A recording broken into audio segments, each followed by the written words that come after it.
Welcome back to our channel. If this is your first time here, welcome to the family. So we decided to start shouting out one black business at the start of every video. So today we are going to be shouting out Alafia, and Alafia is a black-owned, African-based business. They sell body care products, like right here in the video. I'm showing you right here. It's the deodorant, coconut charcoal deodorant, and the body lotion. So these products are naturally sourced. There's no extra chemicals, the harsh ones that we're trying to avoid. And majority of their proceeds goes towards helping the community in Togo, West Africa, for reforestation, maternal care, school supplies. And so this is their Instagram. It is Alafia, Alaffia.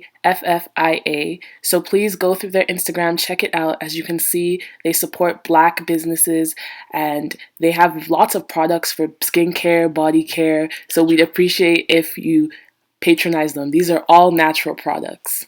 Thanks, guys. Welcome back to our channel. So today, if you can't tell, we have our fathers here with us. This is my dad. Introduce yourself. Boy Ojo. Hi guys. And Subi's dad. I'm Paul Bankole. Hi guys. Good. So today we have a very interesting video for you guys. We're going to be talking a bit about dating in their generation versus dating in our generation, and we're just going to compare and contrast and see what they have to think about things that we do now in our dating life, I guess. And it's a highly requested video, so we got y'all. Okay, so I guess our first question is just describe dating. What is dating? From me? Yeah. Ah, okay. Well, in my own generation, you mean? Yeah. Okay. What you know? Or just like your experience, like what do you think dating is? Well, dating is getting to know each other, I believe. Yeah. Yeah, when you meet somebody and you're getting to know them and you study each other. Yeah. Okay. Yeah, absolutely. Right. Dating is just getting to know each other in a relationship, getting to know each other in case probably the relationship can progress to a point where you can take it further to another level. Okay. That's all about dating. All right. So can you date multiple? Just yes or no? Can you date more than one person at a time? No. No. From my own point of view, too, it's absolutely no. Absolutely no, because you have to be committed to your relationship. So you can't get to know more than one person at a time? It depends on the nature of knowing person.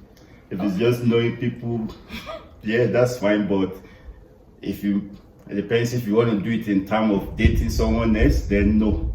Okay. But you can still have friends. Okay. Yeah.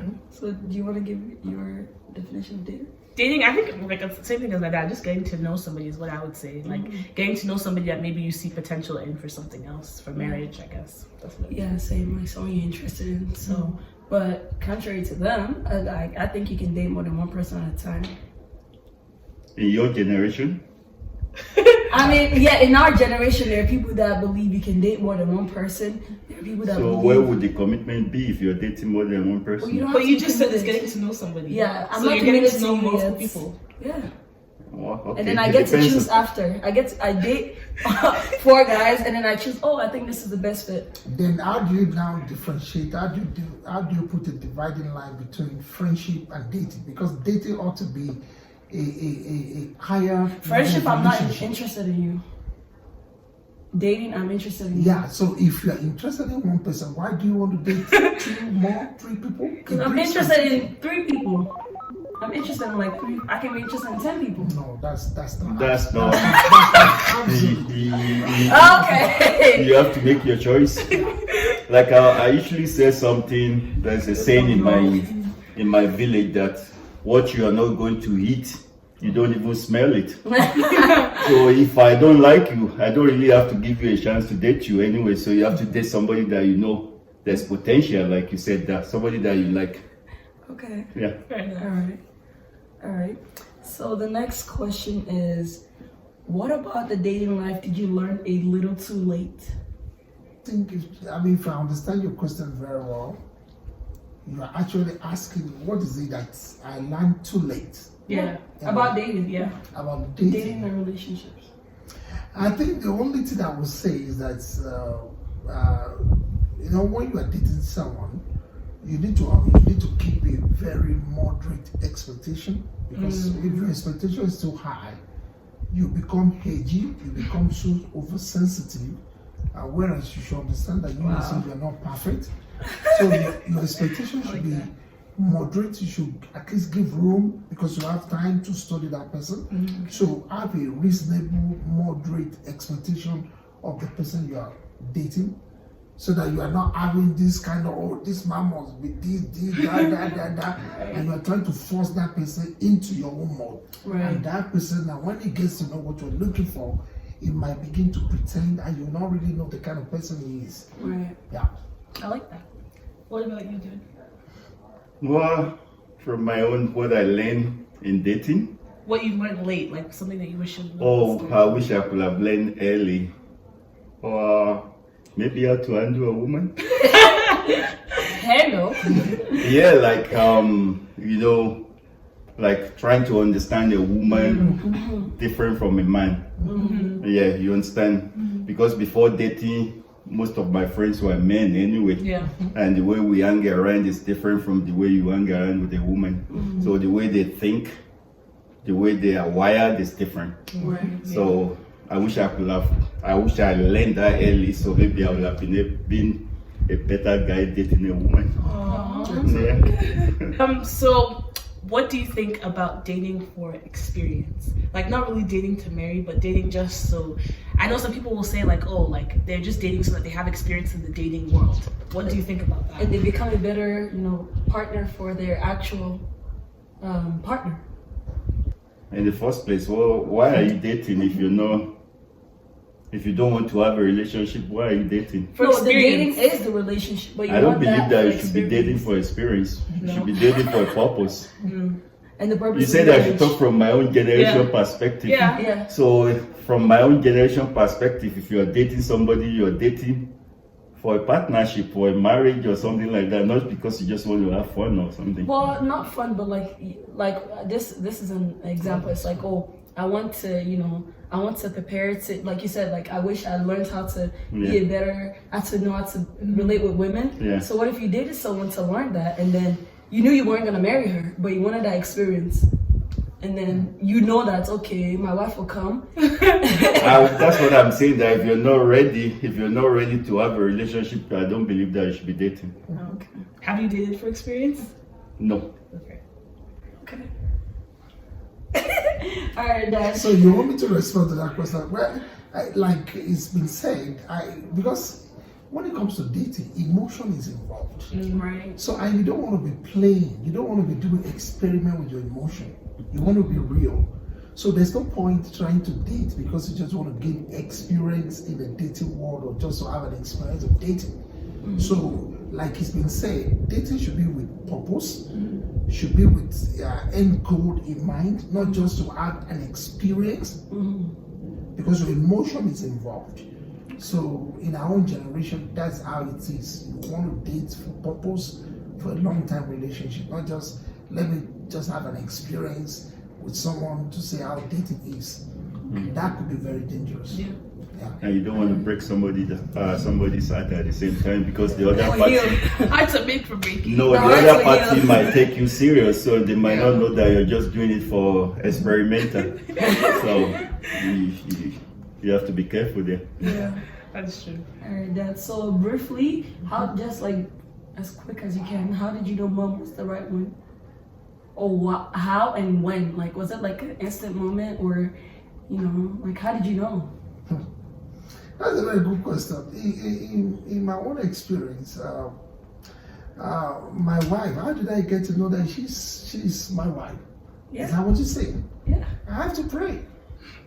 I went to pray. I talked to God about it, because already before I got to know myself, unfortunately, in my own case, I've been we've been together in the same fellowship. I never knew it, never crossed my mind. Okay. I was the president of the fellowship. I left the fellowship, graduated, went for my NYC. She took over from me. We never had I never had any intention that this is the lady that will be my wife. Until after I finished my NYC, I have to be praying. I've got a lady who has already even been trying to propose to me. Wow. Oh yes. But when I say God, I don't want to make a mistake on this very vital aspect of life. I pray to God, and the Holy Spirit told me that, look, you are not meant for this other lady. Okay. Your wife is the one in this call. Okay. So that's I depend on God, depend on the Holy Spirit to guide me. And that was the only indication. Yeah, that was the only indication. That was the only indication that this is your wife. The Holy Spirit told you, and just That is the baseline. okay. That is the baseline. That's the truth. Alright. Okay, what about you, Dad? Yeah, I guess mine is the opposite. Oh, okay. You want me to be raw, right? Yeah, be raw. Yeah, because my own, I was a Christian, right? But I wasn't born again or Holy Ghost filled. I know my wife was, but yeah, so I can't say that I pray and God said this one. No, I was just dating and it happens and it happened. Wow. So, No, but like you were dating her, so at what point did you know, like, I want to marry her? I think the first day I met my wife, there was something in that, even though I wasn't that spiritual like that, but the first day I met her through my brother. So the first day she came to my house and she prayed, and I was like, you know, it's different from everything I've had before. That this woman that came, she's praying, she must be a good woman. So I was like, okay, this one is like housewife material. Wow. Like we usually say that. Yeah. So that's how I knew. Then we got along, and yeah, then it happened. Okay, so our next question for you is that I know in our generation this is like a huge like topic. Pandemic. Yeah, it's a big thing, but like, should someone's body count matter? And let me define body count. Body count is the amount of people that they have slept with. So should that matter before you decide like you can date this person or marry this person? Or would you want to know the number? To be honest, I don't know. Like we said, it depends on. You mean in my own generation? Because in your own generation, Well, your there's a generation clear difference between us. Yeah. Because you said you can date for experience or experiment. Yeah. So if you're dating a lot of people for experience, that means you go out with, you can count numbers. But if you're actually dating for a purpose, then only if God says that it's not going to happen, then you have to go for another one. So that one, if you're dating for a purpose, I don't think you will have numbers. So, Because if you meet the right person and you know this one is for you, Yeah. then why do you have to go for another one again? okay, so if you meet the person and you know that this person is the person for you, and then but this person has lived like a sinful life in the past, maybe they've slept with countless amount of people, should that matter in your decision to marry them? Yeah, it shouldn't matter. I don't think it should matter. Why? I think it's the love that should matter. You But can doesn't- have somebody that haven't slept with anybody in their life, and if you people are not getting along, so what do? So there's You no can have- number that's too high? Like 100 is not too high. I don't know. I don't think Would you want her to tell you if it's 100? I don't think a woman will come to you and say, I've slept with 100 women. Okay. We all keep it within ourselves, so nobody will come to you and say, oh, I slept with 100 women, 100 And guys, or 100 women. Yeah, I think that's a little bit too much. Only if, yeah. okay. And I don't know if I want to ask a second part to this question. Is like, okay, so there's this thing in our generation where like, before you marry someone, you want to sleep with them and know if like you're sexually compatible with them. Do you agree with that? Like, do you need to drive the car before you purchase it? Jesus! Fontaine! That's a big question. God bless you. That's Or do you want to answer your question first and then we will throw it back to him? Okay, to answer that straight, I will answer the two. The Okay. first one you talk about the count. Yeah. Body count, yeah. As far as I'm concerned, what really matters is love, and some people have very bad past, but God doesn't really with those with our past. If truly we met Him, yeah. so if truly you know you are a believer, you want to marry someone who also is a believer, and you believe that the past of that person is forgiven, I want to submit that the past doesn't really count, but what lies ahead of you It's more than what is behind you. That's one. Yeah. The number 2 question, you were talking about Sexual. that is absolutely unacceptable in our generation. To be moderate, I will use that word, unacceptable. Because you say you want to test drive with this one, test drive with that one, test that. By the time they're doing the test driving, the cars become obsolete. Used. So Well, you don't. there is no sex. Sex before marriage is absolutely unacceptable. So is it possible, because I know a lot of people say that it's Yeah. possible that you can marry somebody that you're not sexually compatible with. So is it Yeah. possible to marry somebody that you're not I think sexually my answer compatible with? If probably before that you will answer, can you define what is sexually incompatible? You got this, or should I explain it? Explain. All right, so it's like if, and like this is gonna be a bit graphic, so pardon me. It's like if a guy is like he has a higher sexual drive, like higher, and then a lady has like she just wanna have sex like maybe once a month or like once every 2 weeks, and you see that's not compatible. He's gonna get frustrated, and she's gonna be like why'd you have to touch me all the time? Like, can we sit down and chill? Can we eat? Can we talk? And he's like bro, like I'm attracted to you, so I just want to sit with you, and that's already incompatibility, right? Okay. So that's gonna be a problem, and it's not something you can learn. It's not a skill you can learn. It's just how your biology is, right? And that's why I'm saying that if you say you want to test drive so that you know if you are sexually compatible, it's like you are trying to create a bigger problem in order to solve a smaller problem. So there's no need to go into sex before marriage, because when you go into sex before marriage, you are laying a bad, wrong, faulty foundation for your marriage and for your home and for your children. So instead of saying you want to do that, just keep yourself pure, keep yourself holy, walk in the way of God. So when you marry and you find your spouse, you are not sexually that's a minor problem that God can solve. Okay. So don't create bigger problem in order to solve a smaller problem. Okay.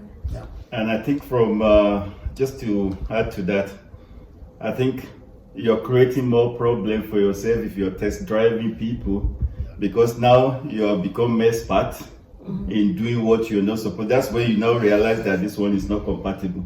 If I pick a woman and that's my partner and that's who I've been sleeping with and that's who I'm going to sleep with for the rest of my life, compatibility is not a problem. But when you have too much experience, that's when you now discover that This one's different from No, this but one. I'm not talking like the skill, right? I made it clear, like it's not the skill, like if you're good or you're not good. It's like if you want it as much as I that's want what it. I'm saying. You'll be satisfied with what you have. But if you have been out there doing so many things, then you will not be satisfied with the person you have. Okay. Yeah. Well, in our generation. No. To be honest, you can compromise. Yeah.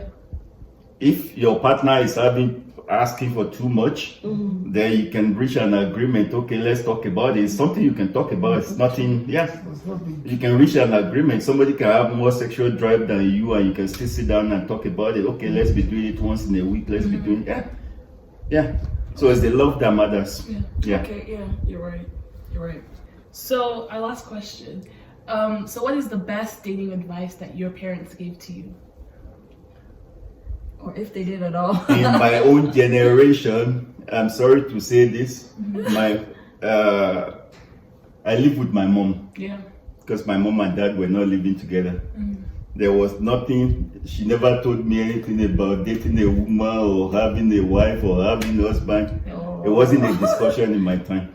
So would you then change that for your children? Of course, yeah, I'm doing that now as a parent. We talk about this thing. That's why we're here today talking about it. Yeah. In my time, I can't sit with my father and be talking about having sex with somebody or having marriage or compatibility or something. Yeah, there was nothing like that. So what is the number one thing, as your daughter, what is the number one thing that you would want me to take into the dating world?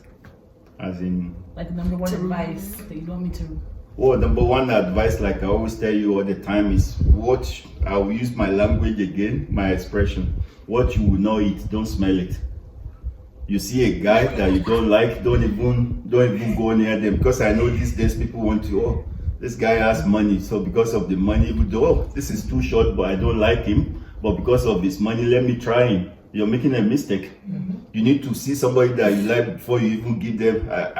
I tell you this all the time. Before you even accept a coffee with the person, Yeah. you have to make sure that, okay, this guy I like him. If you don't like somebody, you don't even go to coffee or go for coffee or dinner or lunch with them. They don't know. They don't know. Yes, seriously, I talk about this all the time. What I will not eat, I will not even smell it. If I know this guy is not good for me, I will not even go. If he invites me for coffee, I will decline it. Damn. As simple as that. Yeah. All right, Dad. What is the number one advice you got from your parents, and what advice would you have for me? I think in my own case, when I was to get married, I had a lot of discussion with my dad. I could remember vividly several times we sit down and we discuss, and the major thing he kept on hammering to me, which I want to reiterate, is that he said, when you want to marry, you have to marry for love, and you have to marry a vision. A vision. Where is that woman?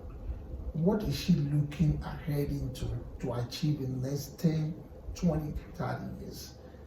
So yes, love is the baseline, but you marry vision. Any man, any woman that doesn't know where he or she is going, any woman doesn't have a vision, a future, it's not marriageable. Or else you just become like a vagabond, just roaming about without any direction. So, and that also is what I'm saying, that one, for you to marry any person, make sure that that person knows God, has the fear of God, and has a vision of where he's going. Because if you marry someone, even there you can say, oh, I'm a Christian, I'm born again, but doesn't know where he's going. It's like joining yourself into a boat with a man who has no destination. A marriage is about purpose, it's about vision. So ask the person, young man, yes, you are born again, you say you're a Christian. What do you see into 10 years to come? Yeah, we may not be able to predict precisely what will happen 10, but ask him. Pry into his inner heart. What is his passion? What is he longing to achieve in life? What is driving him? What matters to him? Because all these things goes a long way to determine how the journey will be. If you fear God, you know you can live together. I mean, the fear of God will put him under check, even if you want to misbehave. Right. So those are the things I think are very crucial to have a successful marriage. Okay. All right. Well, that's the end of the video. Thank you. We might have to do a part 2 on this video because I'm sure we have a lot more questions that we really want to ask. So thank you for coming. Anytime. yeah, thank you guys for coming to our channel. Thank you very much. Yeah, it was You want to say bye with us? Bye. Okay, thank you, bye.